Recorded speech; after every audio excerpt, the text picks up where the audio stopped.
লালন গীতি, ভাওয়াইয়া, হ্যাঁ, তাহলে হামদ, নাতে রসুল আর ক্লাসিক্যাল, মোট 7টা বিষয়ে আমি ফার্স্ট।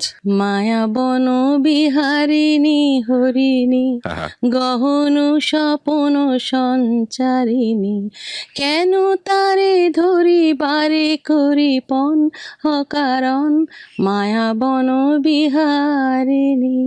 উনি গান শিখতেন এবং ওনার একটা হারমোনিয়াম ছিল আমাদের বাড়িতে, উনি হারমোনিয়াম বাজিয়ে গান করতেন। বাহ। তো আমি দূর থেকে দেখতাম যে ভাই গান করছে, আপনার ভালো লাগতো ওই আমার সময়? ভীষণ ভালো লাগতো। তারপরে উনি যখন চলে যেতেন, চলে যাওয়ার পরে আমি উনি যেগুলি গান প্র্যাকটিস করতেন, উনি যে সারেগামা প্র্যাকটিস করতেন, সেটাও আমি প্র্যাকটিস করতাম।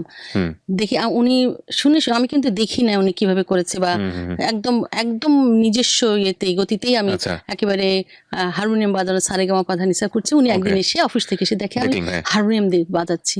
কি ব্যাপার, তুই কিভাবে শিখলি? বলে আমি তো আপনাকে দেখলাম তাই শিখলাম। তো গলা তো দারুণ। তখন উনি বললেন ঠিক আছে চল আমার ওস্তাদজির কাছে নিয়ে যাই তোরে। পরে উনি সুরবাণী সঙ্গীত বিদ্যালয়ে আমার নিয়ে গেলেন, আমার ওস্তাদজি আব্দুল আজিজ বাচ্চু, জি। উনি এখন নেই, প্রয়াত। তো ওনার স্কুলে নিয়ে গিয়ে আমাকে বললো যে আমার চাচাতো বোন, ওরা গান শোনেন একটু। কি গিয়েছিলেন ওই সময়টাতে মনে আছে? হ্যাঁ, মায়াবন বিহারিণী একটু শোনাবেন হরিণী। আমাদেরকে খুব ছোট করে, খালি গলায়, কেমন লাগে শুনতে?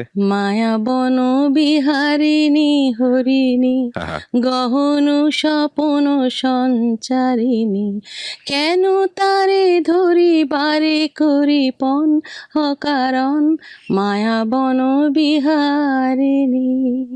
বাহ বাহ বাহ, চমৎকার। আমার গলা শুনে ওস্তাদজি বলেন কি যে ও মাই গড, এ তো গলা সাংঘাতিক। এখন তো আমার বয়স হচ্ছে, গলা কিছুই নেই আমার আসলে, কিন্তু তখন তো আমার গলা ছিল অন্যরকম। যাই হোক, উনি শোনার পরে বললাম আমাকে ওস্তাদজি আমাকে ছাত্রী হিসেবে ভর্তি করে নিলেন স্কুলে। তারপরে রেগুলার স্কুল যাতায়াত করলাম। এরকম সময় ধরেন পরবর্তী পর্যায়ে গান চলছে, বড় হচ্ছি আমি, স্কুল পড়ি, স্কুল 6-7 পড়ি, তখন কম্পিটিশন হলো একটা। সেই কম্পিটিশন হলো তখন পাকিস্তান আমলে না, এরকম কম্পিটিশন হতো আমাদের যেমন এখন স্কুল কলেজে সাংস্কৃতিক সপ্তাহ হয়, তখন রাষ্ট্রীয়ভাবে ওই সাংস্কৃতিক সপ্তাহ হতো। জেলা ডিসি অফিস থেকে ডিসি শিক্ষা এনারা অ্যারেঞ্জ করতেন জিনিসটা। তো প্রত্যেকটা স্কুল থেকে ছেলেমেয়েরা পার্টিসিপেট করতে একটা অডিটোরিয়ামে অ্যারেঞ্জ করা হতো, এবং সেখানে আমি গান গাইতে গিয়েছি এবং আমি কম্পিটিশন নাম দিয়েছি। তখন থানা, মহকুমা, জেলা, বিভাগ, তখন তো 4টা বিভাগ ছিল সেই সময়, ইস্ট পাকিস্তানের সময়।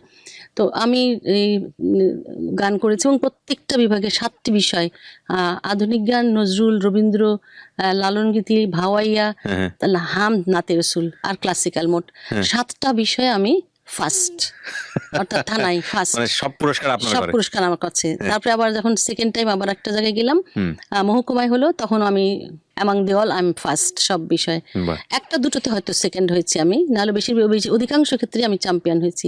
এর পরবর্তী পর্যায়ে আবার বড় হলাম, যখন আরেকটু বড় 8-9-এ পড়ি, তখন আবার একটা সারা দেশব্যাপী ইস্ট পাকিস্তান পুরোটাই কম্পিটিশন হবে, এরকম হলো। এইরকমভাবে স্তরে স্তরে হতে হতে কিন্তু আমি বিভাগে চ্যাম্পিয়ন হলাম, কিন্তু ইস্ট পাকিস্তান চ্যাম্পিয়ন হতে আমি পারিনি। এই কারণে তখন ওই সময়টাতে ক্লাস 9-10-এ বোধহয় পড়াশোনা কিছু একটা ছিল, ওই জন্য আর হয়নি। তো সেই সময় নুরুন্নাহার লাভলি আপা বলে একজন, উনি চ্যাম্পিয়ন হয়েছেন। হ্যাঁ। আর পরবর্তী পর্যায়ে আমরা সেই সময় বাড়ি চলে গেলাম। আর পরবর্তী পর্যায়ে আবার ধরেন বাংলাদেশ স্বাধীন হওয়ার পরে যখন আমি SSC HSC পাশ করে ইউনিভার্সিটিতে ভর্তি হলাম, ফার্স্ট ইয়ারে ভর্তি হয়েছি মাত্র, তখন আমার মায়ের ওই বান্ধবীর সাথে মায়ের যোগাযোগ হয়েছে, আবার তার একটা ছেলে, পুত্র সন্তান আছে। তো এরপরে ওনারা এরকম প্রপোজাল দিল। তারপরে আমার আম্মা আব্বা চিন্তা ভাবনা করলো, করার পরে তারপরে তারা